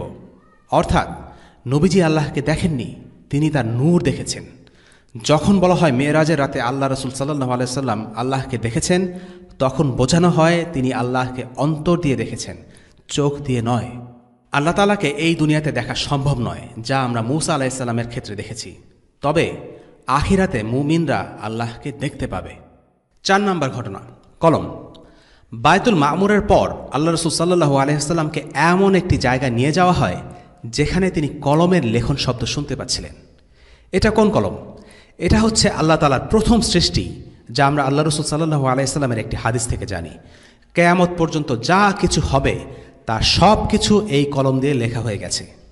আল্লাহ রাসূল সাল্লাল্লাহু আলাইহি ওয়াসাল্লাম যখন কলমের লেখা শব্দ শুনতে পাচ্ছিলেন, তখন তিনি এমন এক অবস্থানে যেখানে তার সাথে আর কেউ ছিল না, এমনকি জিবরিলও নন। এটা আল্লাহ রাসূল সাল্লাল্লাহু আলাইহি ওয়াসাল্লামের প্রতি আল্লাহর বিশেষ এক অনুগ্রহ যে তিনি এমন এক স্থানে উন্নীত হয়েছিলেন যেখানে আর কেউ কখনো যাবার অনুমতি পায়নি। 5 নম্বর ঘটনা, মুমিনাতু আলে ফিরআউনের কাহিনী। মেরাজের এক পর্যায়ে সম্ভবত যখন নবীজিকে জান্নাত দেখানো হচ্ছিল, তখন নবীজি সাল্লাল্লাহু আলাইহি ওয়াসাল্লাম খুব মনোমুগ্ধকর একটি ঘ্রাণ পেতে থাকেন। তিনি জিবরিলের কাছে জানতে চাইলে জিবরিল বললেন, এ হলো ফিরআউনের কন্যার চুল আঁচড়ানো দাসী ও তার সন্তানদের সুগন্ধ। সেই দাসী ছিলেন ফিরআউনের মেয়ের পার্সোনাল বিউটিশিয়ান বা হেয়ার ড্রেসার। তার কাজ ছিল ফিরআউনের মেয়ের চুল আঁচড়ানো। একবার চুল আঁচড়ানোর সময় হাত থেকে চিরুনিটা পড়ে যায়। তখন তিনি বললেন, বিসমিল্লাহ। বিসমিল্লাহ বলে তিনি চিরুনিটি তুলে নিলেন। ফিরআউনের মেয়ে বলল, আমার বাবার কথাই তো বললে নাকি? সেই দাসী তখন উত্তর দিলেন, না, আমার এবং তোমার বাবার রব হচ্ছেন আল্লাহ, আমি তার নাম নিয়েছি। ফিরআউনের মেয়ে রেগে আগুন হয়ে গেল। কি বললে তুমি? আমি এখনই আমার বাবাকে জানাচ্ছি তুমি আল্লাহর নাম নিয়েছ। ফিরআউনের মেয়ে ছিল ফিরআউনের মতোই আরেক জালিম। ফিরআউন যখন ঘটনাটি জানল, তখন সেই দাসী আর তার বাচ্চা কাচ্চাদের শাস্তি দিতে চাইল। সে আদেশ করল, তামার তৈরি একটি গরুর মূর্তি বানিয়ে পুড়িয়ে গরম করা হোক, আর সেখানে সেই দাসী এবং তার বাচ্চা কাচ্চাদের ছুঁড়ে মারা হবে। সেই দাসী ভয় পেলেন না। ফিরআউনকে বললেন, ঠিক আছে, তোমার কাছে একটা অনুরোধ আছে। ফিরআউন জিজ্ঞেস করল, কি অনুরোধ? সেই দাসী, সেই মুমিনা বললেন, আমি চাই আমার এবং আমার বাচ্চা কাচ্চাদের মৃত্যুর পর আমাদের হাড়গোড় এক করে একই কাফনে রেখে যেন দাফন করা হয়। ফিরআউন বলল, ঠিক আছে, এতটুকু তুমি চাইতেই পারো। ফিরআউন রাজি হল। এরপর এক এক করে সেই মুমিনা দাসী নারীর সব কটা বাচ্চাকে গরম তামার মধ্যে ছুঁড়ে হত্যা করা হলো। বাকি থাকলো সবচেয়ে ছোট দুধের শিশুটি। তার চেহারা দেখে মা যেন কিছুটা দমে গেলেন, কিছুটা যেন পিছিয়ে গেলেন। তখন সেই শিশুটি কথা বলে ওঠে। তার মাকে বলে, মা, এগিয়ে যাও, নিশ্চয়ই এই দুনিয়ার শাস্তি পরকালের শাস্তির চাইতে কম তীব্র। এই কথায় মা দৃঢ়তা পেলেন। এরপর মা এবং দুধের শিশু দুইজনকেই হত্যা করা হলো।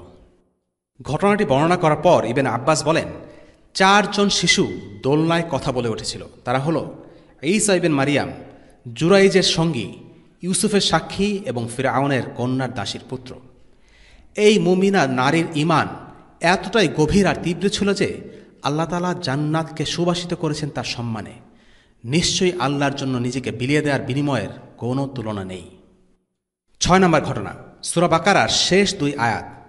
আমরা জানি কোরআনের আয়াত নিয়ে নবীজির কাছে অবতীর্ণ হতেন জিবরিল, কিন্তু কোরআনের 2টি আয়াত আছে যেই 2টি আয়াত সরাসরি আল্লাহ তাআলা নবীজিকে দিয়েছেন। এই দুটো হলো সূরা বাকারার শেষ 2টি আয়াত।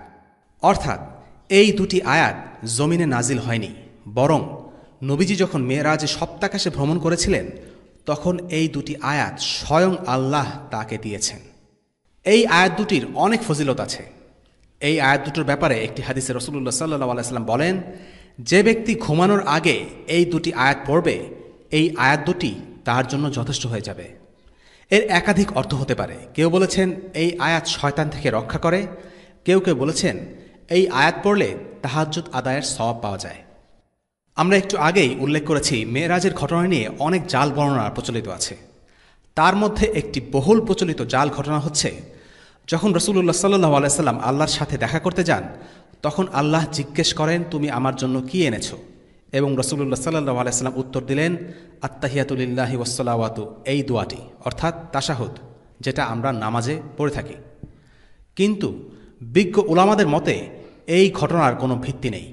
আরও একটি মজার ব্যাপার হচ্ছে, মালিকি এবং শাফিঈ মাযহাবে একটু ভিন্নভাবে আত্তাহিয়াতু পড়ার প্রচলন আছে। যেমন মালিকি মাযহাবে আত্তাহিয়াতু লিল্লাহ ওয়াজ্জাকিয়াতু লিল্লাহ এভাবে শুরু করা হয়। শাফিঈ মাযহাবে আত্তাহিয়াতু লিল মুবারাকাতু ওয়াসসালাওয়াতু এভাবে শুরু করারও প্রচলন রয়েছে। সুতরাং যেই দোয়াটি আমরা নামাজে পড়ি এবং যেটা আল্লাহ রাসূল সাল্লাল্লাহু আলাইহি ওয়াসাল্লাম আল্লাহর কাছে বলেছিলেন, সেটা আসলে পরিবর্তন হবার সম্ভাবনা খুবই কম। অতএব এরকম ভিত্তিহীন কাহিনী বর্ণনা করা থেকে আমাদের সাবধান থাকতে হবে। যাই হোক, আমরা ইসরা ওয়াল মিরাজের ঘটনা থেকে কিছু শিক্ষণীয় বিষয় নিয়ে আলোচনা করার চেষ্টা করব সংক্ষেপে। 1 নম্বর, রাসূলুল্লাহ সাল্লাল্লাহু আলাইহি ওয়াসাল্লামের বক্ষ বিদীর্ণ করার ঘটনা 2 বার ঘটেছে। যখন তিনি হালিমা সাদিয়ার কাছে ছিলেন তখন প্রথমবার এই ঘটনাটা ঘটে। সে সময় তার বয়স ছিল একদম কম। আর দ্বিতীয়বার ঘটে আল ইসরা ওয়াল মিরাজের সময়। এখানে ইসরা মানে হলো রাতের ভ্রমণ, আর মেরাজ অর্থ আরোহণ করা। বক্ষ বিদীর্ণ হবার ঘটনা, তার হৃৎপিণ্ডে পরিশুদ্ধ হবার ঘটনা যেগুলো হাদিসে আছে, সেগুলো আমরা আক্ষরিক অর্থে বিশ্বাস করি। আল্লাহ রাসূল সাল্লাল্লাহু আলাইহি ওয়াসাল্লামের এই যাত্রা ছিল একটি সত্যিকারের যাত্রা, অর্থাৎ তার শরীর এবং আত্মা দুটোই এই ভ্রমণে অংশ নেয়। কেউ কেউ মনে করেন এটা ছিল একটা স্বপ্ন, তবে এই মতটি সঠিক নয়। যদি স্বপ্নই হতো তাহলে এতটা মিরাকল হতো না এবং কুরাইশরা বিষয়টা নিয়ে তামাশা করত না। 2 নম্বর, মূসা আলাইহিস সালামের সাথে রাসূলুল্লাহ সাল্লাল্লাহু আলাইহি ওয়াসাল্লামের কথোপকথনের বেশ গুরুত্বপূর্ণ কিছু বিষয়ের দিকে ইঙ্গিত করে। আল্লাহ তাআলা যখন 50 ওয়াক্ত সালাত আদায় করার নির্দেশ দিলেন, তখন মুহাম্মদ সাল্লাল্লাহু আলাইহি ওয়াসাল্লাম তা মেনে নিয়েছিলেন। কিন্তু পরবর্তীতে মূসা আলাইহিস সালামের সাথে তার দেখা হলে তিনি তাকে বলেছেন, আপনার উম্মত তা পালন করতে পারবে না। মূসা আলাইহিস সালাম তার দীর্ঘদিনের নবুয়তের অভিজ্ঞতা থেকে এই উপদেশটি দিয়েছিলেন। এটাই অভিজ্ঞতার মূল্য। তাত্ত্বিক জ্ঞানই সবকিছু নয়, অভিজ্ঞতারও প্রয়োজন আছে। মূসা আলাইহিস সালাম রাসূলুল্লাহ সাল্লাল্লাহু আলাইহি ওয়াসাল্লামকে বলেছিলেন, মানুষের ব্যাপারে আমার অনেক অভিজ্ঞতা আছে, আপনি নতুন, কিন্তু আমি আমার জীবনের অধিকাংশ সময় কাটিয়েছি বনী ইসরায়েলের মতো এক কওমের সাথে। তাই বলছি, আপনার উম্মত এত সালাত আদায় করতে পারবে না, আপনি গিয়ে তা কমিয়ে আনুন। মূসা আলাইহিস সালাম তার অভিজ্ঞতার ঝুলি থেকেই রাসূলুল্লাহ সাল্লাল্লাহু আলাইহি ওয়াসাল্লামকে এমন উপদেশ দিয়েছিলেন। মূসার নিজ জীবন থেকেই বিষয়টি আরও স্পষ্টভাবে বোঝা যায়। যখন মূসা তার 40 দিনের সাওম শেষে আল্লাহ তাআলার সাথে কথা বলতে গেলেন, তখন আল্লাহ তাআলা তাকে জানালেন যে তার অনুপস্থিতিতে বনী ইসরায়েলরা বাছুরের উপাসনা করছে। এই কথা শুনে তিনি খুব তীব্র প্রতিক্রিয়া ব্যক্ত করেননি, কিন্তু তিনি যখন নিজ চোখে এই দৃশ্য দেখলেন, তখন তিনি রেগে ফেটে পড়েন আর আল্লাহর কাছ থেকে পাওয়া সদ্য ফলকগুলো হাত থেকে ছুঁড়ে ফেলেন। এর কারণ হলো, কোনো কিছু শোনা আর দেখার মধ্যে পার্থক্য আছে।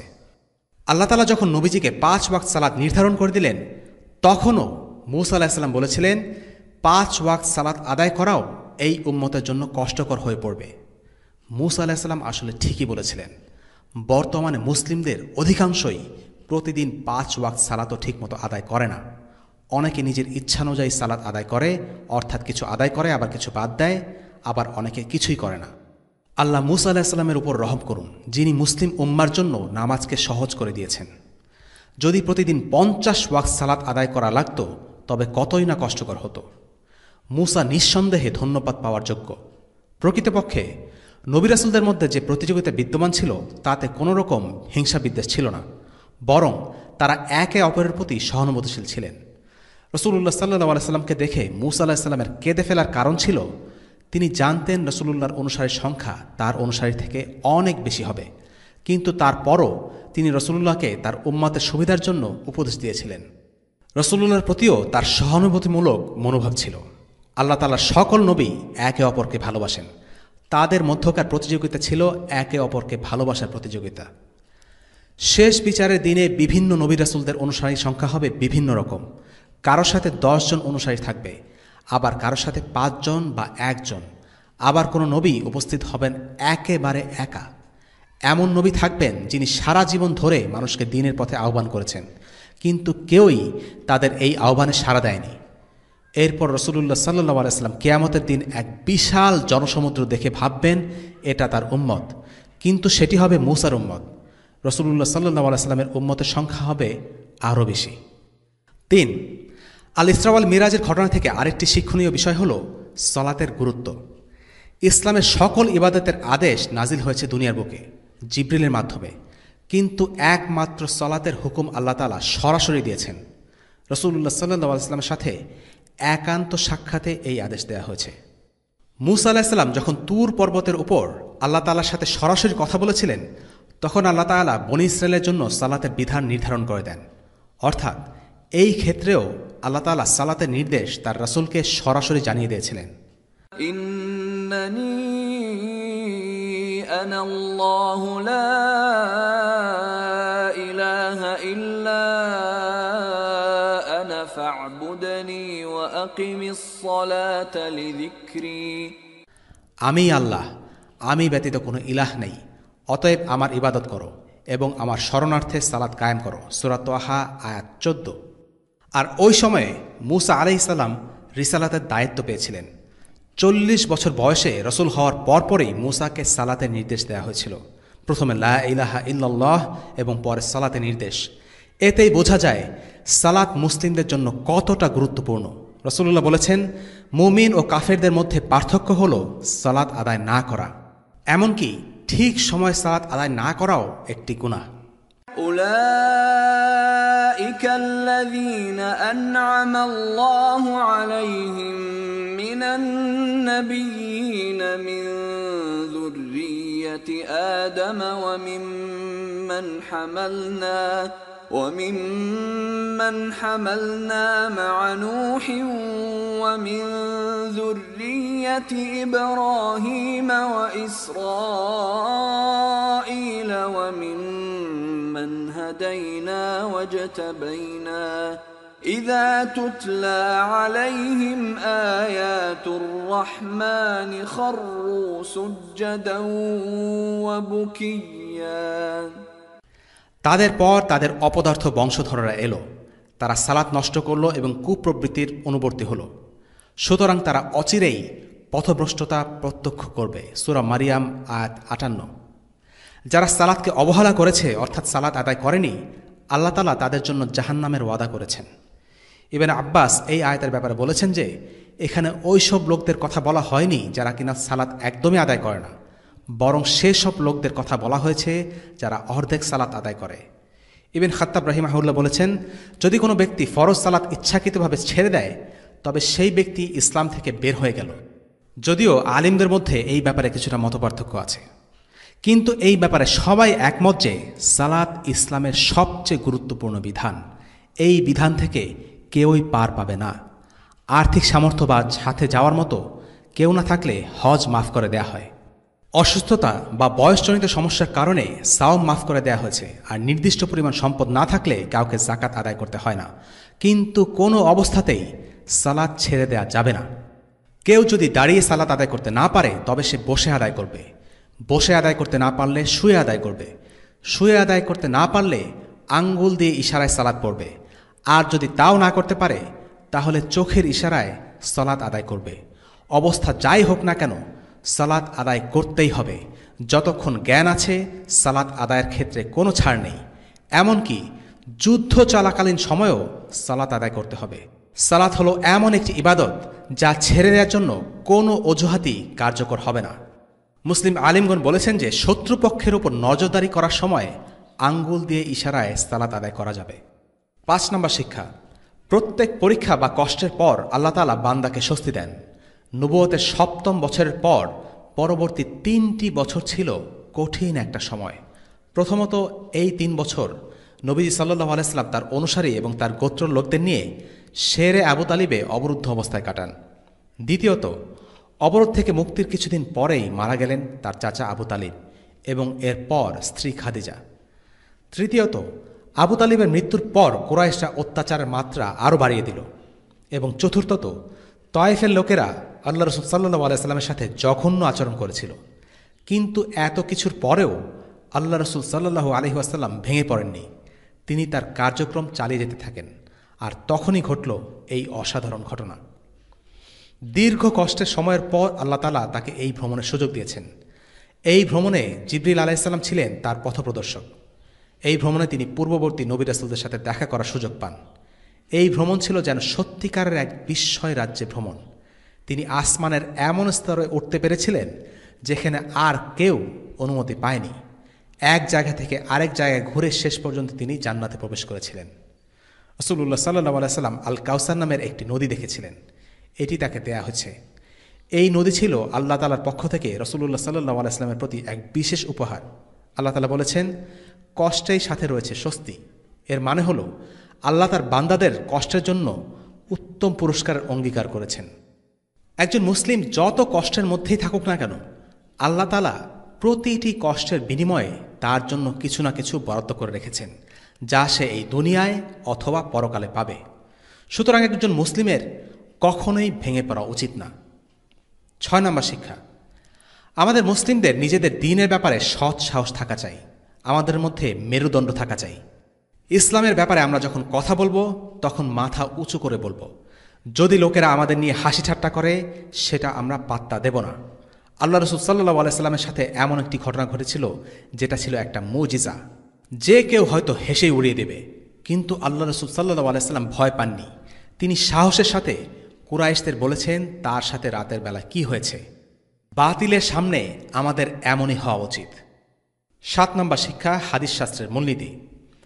কুরাইশের লোকেরা যখন আল ইসরা ওয়াল মেরাজের ঘটনা নিয়ে হাসি ঠাট্টা করছিল তখন আবু বকর রাদিয়াল্লাহু আনহু সেখানে ছিলেন না। তিনি যখন মক্কায় প্রবেশ করছিলেন তখন কেউ একজন তার কাছে গিয়ে বলল, আপনি জানেন কি হয়েছে? মুহাম্মদ দাবি করেছে যে তিনি এক রাতের মধ্যেই জেরুসালেম গিয়ে আবার ফিরে এসেছেন। এরপর আবু বকর রাদিয়াল্লাহু আনহু বলেছিলেন, যদি তিনি এই কথা দাবি করে থাকেন তাহলে তা অবশ্যই সত্য। এরপর আবু বকর রাদিয়াল্লাহু আনহু যখন জানতে পারলেন যে মুহাম্মদ সাল্লাল্লাহু আলাইহি ওয়াসাল্লাম আসলেই দাবি করেছেন, তখনই তিনি এই ঘটনা বিনা দ্বিধায় সত্য বলে মেনে নিয়েছিলেন। লক্ষণীয় হল আবু বকর রাদিয়াল্লাহু আনহুর উক্তির প্রথম অংশ। তিনি বলেছিলেন, তিনি যদি এই কথা বলে থাকেন, এই কথার মাধ্যমে হাদিসের সত্যতা যাচাইয়ের গুরুত্ব স্পষ্ট হয়। যে কেউ হাদিস বর্ণনা করলেই তা গ্রহণ করা যাবে না, বরং আমাদেরকে নিশ্চিত হতে হবে যে মুহাম্মদ সাল্লাল্লাহু আলাইহি ওয়াসাল্লাম আসলেই তা বলেছিলেন কিনা। মুসলিম ও আহলে কিতাবদের মধ্যে মূল পার্থক্য আসলে এখানেই। ইহুদি ও খ্রিস্টানরা যা বলা হতো তা কোনো রকম যাচাই বাছাই ছাড়া গ্রহণ করত, যদিও বা তাদের প্রকৃত কিতাব আগেই পরিবর্তন করে ফেলা হয়েছিল। কিন্তু হাদিসের সত্যতা যাচাইয়ের জন্য মুসলিমদের রয়েছে আলাদা এক শাস্ত্র, যেখানে হাদিস বর্ণনাকারীদের মধ্যে কার বর্ণনা বিশ্বাসযোগ্য তা বের করার জন্য হাজার হাজার ব্যক্তিদের জীবনী নিয়ে পড়াশোনা করা হয়। 8 নম্বর শিক্ষা, আবু বকর রাদিয়াল্লাহু আনহুর মর্যাদা। আবু বকরের দ্বিতীয় উক্তির অংশ, তাহলে তার সত্য। রাসূলুল্লাহ সাল্লাল্লাহু আলাইহি ওয়াসাল্লামের প্রতি আবু বকরের বিশ্বাস এমনই দৃঢ় ছিল যে রাসূল যাই বলতেন তিনি তাই বিশ্বাস করতেন, এবং এই কারণেই তাকে বলা হতো সিদ্দিক। 9 নম্বর শিক্ষা, এই সফর আমাদেরকে পবিত্র ভূমি জেরুজালেমের গুরুত্ব জানিয়ে দেয়। আল্লাহ তাআলা সূরা আল ইসরাতে বলেছেন, পরম পবিত্র ও মহিমাময় সত্তা তিনি, যিনি স্বীয় বান্দাকে রাত্রিবেলায় ভ্রমণ করিয়েছিলেন মসজিদুল হারাম থেকে মসজিদে আকসা পর্যন্ত, যার আশেপাশে আমি বরকত দিয়েছি, যেন আমি তাকে আমার কিছু নিদর্শন দেখাতে পারি। নিশ্চয় তিনি পরম শ্রবণকারী ও দর্শনশীল। সূরা ইসরা আয়াত 1। জেরুসালেমের কর্তৃত্বের ব্যাপারে মুমিনদের প্রতিশ্রুতি দেয়া হয়েছিল। আল্লাহ তাআলা ইব্রাহিম আলাইহিসসালামের কাছে ওয়াদা করেছিলেন যে জেরুসালেমের অভিভাবকত্ব ইব্রাহিম আলাইহিসসালামের উত্তরসূরিদের কাছে ফিরিয়ে দেয়া হবে। এই ওয়াদা বনী ইসরায়েলের বিভিন্ন নবী রাসূলের মাধ্যমে বাস্তবায়িত হয়েছে। মূসা আলাইহিসসালামকেও জেরুসালেমের কর্তৃত্ব দেওয়ার ওয়াদা করা হয়েছিল, তবে তিনি সেটা তার জীবদ্দশায় দেখে যেতে পারেননি। তার উত্তরসূরি ইউশা বিন নুনের জীবদ্দশায় জেরুসালেমের কর্তৃত্ব মুমিনদের হাতে দেয়া হয়। বনী ইসরায়েল যতদিন পর্যন্ত সত্যের পথের অনুসারী ছিল, ততদিন পর্যন্ত আল্লাহ তাআলা তাদেরকে এই পবিত্র ভূমিতে অবস্থান করতে দিয়েছিলেন।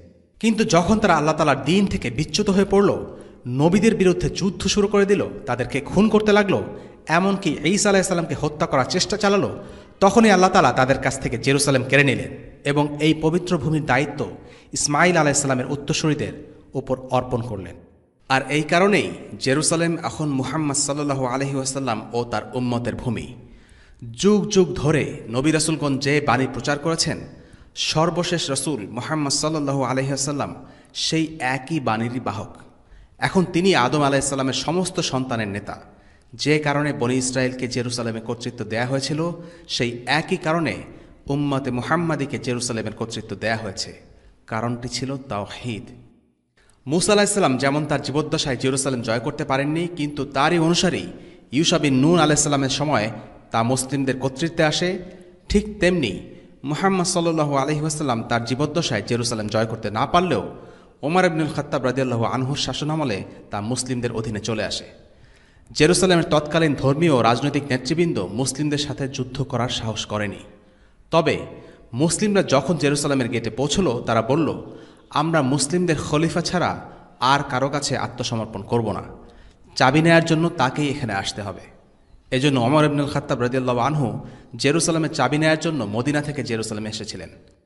পরবর্তীকালে 1099 সালে ক্রুসেডাররা জেরুসালেম ছিনিয়ে নেয় এবং সালাউদ্দিন আল আইয়ুবী 88 বছর পর জেরুসালেমকে আবার মুক্ত করেন।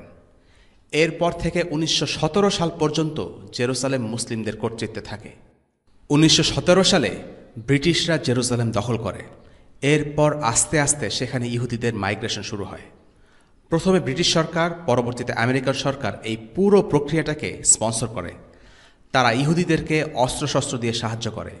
1930 সালের পর থেকে ইহুদিদের সাথে ফিলিস্তিনের মুসলিমদের সংঘাত শুরু হয়। শেষ পর্যন্ত 1948 সালে ইহুদিরা নিজেদের স্বাধীন রাষ্ট্র গঠন করে এবং ফিলিস্তিনের মুসলিমদের নিজ ভূমি থেকে তাড়িয়ে দেয়। আর এরপর থেকে এখন পর্যন্ত জেরুসালেম ইহুদিদের দখলে। ফিলিস্তিন কিভাবে মুসলিমদের হাতছাড়া হয়ে ইহুদিদের হয়ে গেল, এই ইতিহাস আমাদের সবার জেনে রাখা দরকার। সময় স্বল্পতার কারণে আমরা খুব সংক্ষেপে এই আলোচনাটি দীর্ঘ করলাম না। মসজিদুল হারাম, মসজিদ আন নববী এবং মসজিদুল আকসা, এই তিনটি হলো ইসলামের পবিত্র তিনটি মসজিদ। মসজিদুল আকসা হচ্ছে জেরুসালেমে, আর জেরুসালেমকে ইহুদি এবং খ্রিস্টানরাও পবিত্র মনে করে। তাই জেরুসালেমকে কেন্দ্র করে মুসলিমদের সাথে খ্রিস্টান এবং ইহুদি উভয় জাতির যুদ্ধ হয়েছে। তবে একটি বিষয় মনে রাখা প্রয়োজন, তা হল আল মসজিদুল আকসার উপর হুমকি আসার মানে হল কার্যত মসজিদুল হারাম এবং মসজিদুল নববীর ওপরেও হুমকি আসা। ইহুদি এবং খ্রিস্টানরা মক্কা মদিনাও দখল করতে চায়। ক্রুসেডাররা যখন 1099 সালে জেরুসালেম দখল করেছিল, তখন তারা মদিনার নবীজির কবর থেকে তার লাশ চুরি করতে চেয়েছিল। পর্তুগিজরা পরবর্তীতে মক্কা মদিনা দখলের চেষ্টা করেছিল, কিন্তু উসমানীয় খিলাফা এবং মিশরের মামলুকদের কারণে সেটা সম্ভব হয়নি। 1967 সালের আরব ইসরায়েল যুদ্ধে জেরুসালেম দখল করার পর ডেভিড বেন গুরিয়ন বলেছিল, আমরা জেরুসালেম দখল করেছি, আমরা এখন ইয়াসরিবের পথে আছি। অর্থাৎ তাদের চোখ মদিনার দিকে। গোল্ডা মায়ার নামের আরেক ইসরায়েলি নেতা বলেছিল, আমি মদিনা আর হিজাজ থেকে আমার পূর্বপুরুষদের গন্ধ পাই, ওগুলো আমাদের জায়গা, আমরা ওগুলো দখল করে নেব। ইসরায়েলের ইহুদিরা বর্তমানে কেবল ফিলিস্তিনি দখল করে রাখলেও তারা আরবের সবগুলো দেশ একে একে দখল করার পরিকল্পনা রাখে। এখান থেকে বোঝা যায় যে মুসলিমদের সাথে কাফিরদের দ্বন্দ্ব কোনো জায়গার জমিদারি নিয়ে নয়, বরং এই দ্বন্দ্ব আদর্শের দ্বন্দ্ব, বিশ্বাসের দ্বন্দ্ব। কাজেই মুসলিমদের সাবধান হতে হবে। অলস বসে থাকার কারণে জেরুজালেম আজ মুসলিমদের হাত থেকে হাতছাড়া হয়ে গেছে। সালাফরা বলেন, যা জোর করে কেড়ে নেওয়া হয় তা জোর করেই ফিরিয়ে নিতে হয়। কাজেই জেরুজালেম মুসলিমদের কাছ থেকে অন্যায়ভাবে দখল করেছে ইহুদিরা, সেটাকে ফিরিয়ে আনার একটাই পথ, তা হচ্ছে জিহাদ ফি সাবিলিল্লাহ। 10 নম্বর পয়েন্ট, ইন্টারেস্টিং একটা বিষয় হলো সূরা আল ইসরার কেবল একটি আয়াতে আল্লাহ তাআলা ইসরা নিয়ে আলোচনা করেছেন, সেটি হচ্ছে প্রথম আয়াত। এরপরে 6টি আয়াতে আল্লাহ তাআলা ইহুদিদের ইতিহাস আমাদের সামনে তুলে ধরেছেন। وآتينا موسى الكتاب وجعلناه هدى لبني إسرائيل ألا تتخذوا من دوني وكيلا ذرية من حملنا مع نوح إنه كان عبدا شكورا وقضينا إلى بني إسرائيل في الكتاب لتفسدن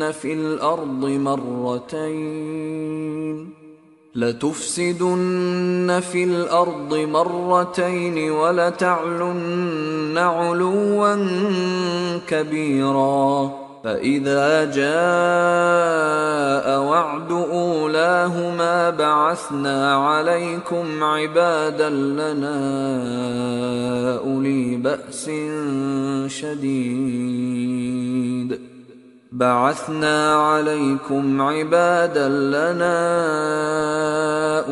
بأس شديد فجاسوا خلال الديار وكان وعدا مفعولا ثم رددنا لكم الكرة عليهم وأمددناكم بأموال وبنين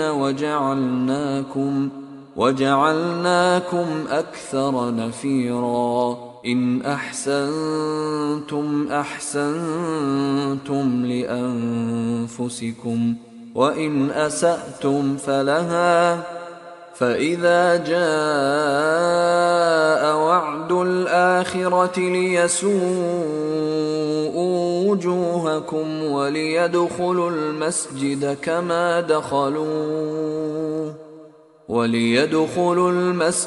كما دخلوه أول مرة وليتبروا ما علوا تتبيرا আর আমি মূসাকে কিতাব দিয়েছি এবং তা বনী ইসরায়েলের জন্য পথনির্দেশ বানিয়েছি, যেন তোমরা আমাকে ছাড়া কোনো কর্মবিধায়ক না বানাও।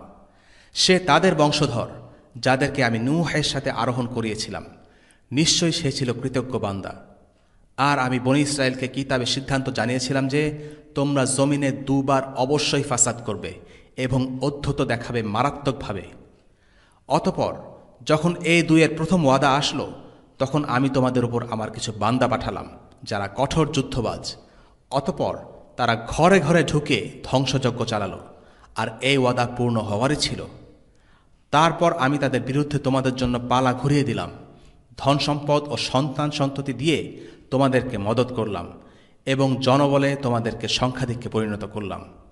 তোমরা যদি ভালো কাজ করো তবে নিজেদের জন্যই ভালো করবে, এবং যদি মন্দ করো তবে তা নিজেদের জন্যই। এরপর যখন পরবর্তী ওয়াদা এলো, তখন অন্য বান্দাদের প্রেরণ করলাম যাতে তারা তোমাদের চেহারাসমূহ মলিন করে দেয়, আজ যেন মসজিদে ঢুকে পড়ে যেমন ঢুকে পড়েছিল প্রথমবার, যাতে সম্পূর্ণরূপে ধ্বংস করে দেয় যা ওদের কর্তৃত্বে ছিল। সূরা আল ইসরা আয়াত 2-7। সূরা ইসরায় আল্লাহ তাআলা ইহুদিদের 2টো বিপর্যয়ের কথা উল্লেখ করেছেন। ইবনে কাসিরের মতে ইহুদিদের প্রথম বিপর্যয় ঘটেছিল খ্রিস্টপূর্ব 597 সালে পারস্যদের হাতে। তার মতে পারস্যের রাজা বাখতানসার ইহুদিদের রাজ্য ধ্বংস করে দেওয়ার জন্য ক্যাম্পেইন শুরু করে। তার বাহিনীরা ইহুদিদের রাজ্যকে ধ্বংস করে দেয় এবং ইহুদিরা চতুর্দিকে পালিয়ে যায়। এই আয়াতে দ্বিতীয় যে বিপর্যয়ের কথা বলা হয়েছে সেটা ঘটেছিল 70 খ্রিস্টাব্দে, আর এটা এবার পারস্যের হাতে নয়, সেটা রোমানদের হাতে। পারস্যের হাতে ছিন্ন ভিন্ন হবার পর ইহুদিরা কোনোভাবে নিজেদের রাজত্ব পুনঃপ্রতিষ্ঠা করতে সক্ষম হয়, কিন্তু রোমান জেনারেল টিটুস তাদের উপর হামলা চালায় এবং তাদের মন্দির ধ্বংস করে দেয়।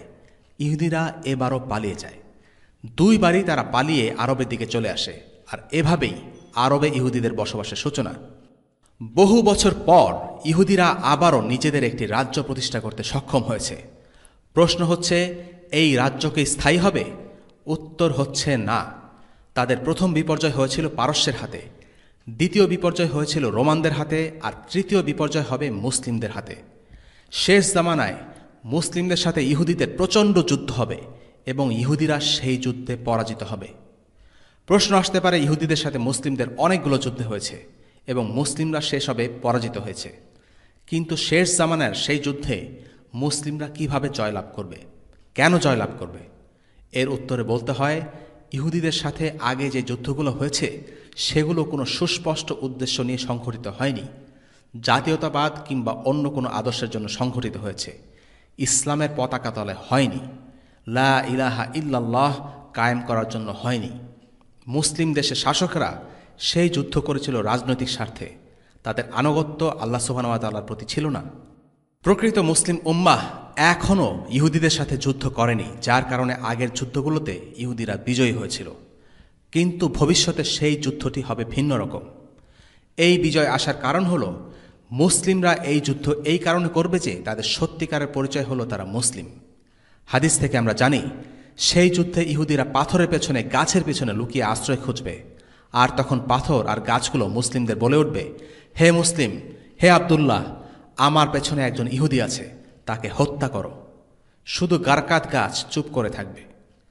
আমরা দেখতে পাচ্ছি পাথর অথবা গাছ মুসলিম সৈন্যদের মুসলিম হিসেবে সম্বোধন করবে, আব্দুল্লাহ হিসেবে সম্বোধন করবে।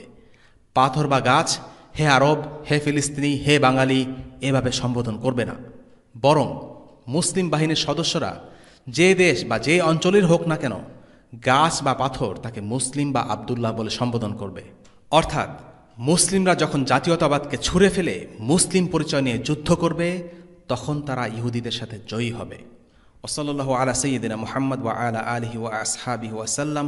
আলহামদুলিল্লাহি রাব্বিল আলামিন। আসসালামু আলাইকুম ওয়া রাহমাতুল্লাহি ওয়া বারাকাতুহু। রেইনড্রপস মিডিয়ার অন্যান্য প্রজেক্ট সম্পর্কে জানতে ভিজিট করুন www.raindropsmedia.org অথবা ফেসবুক পেজ www.facebook.com/raindropsmedia অথবা ইউটিউব চ্যানেল www.youtube.com/raindropsmediaorg2015